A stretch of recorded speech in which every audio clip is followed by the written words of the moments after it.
feeding your curiosity, fueling our passion. Let's satisfy our quest for knowledge with today's question. Removing the battery cable while your car is running is not recommended. Doing so can cause serious damage to the vehicle's electrical system, including the alternator. Modern vehicles rely on a stable electrical system for everything from the engine's computer to safety features.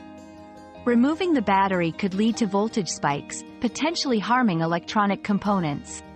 If you're experiencing battery issues, it's best to turn off the engine first and then check the battery connections or consult with a professional mechanic for a safe and proper diagnosis. Your daily dose of discovery ends here, but the journey of learning never stops. Subscribe and join us again for more answers tomorrow.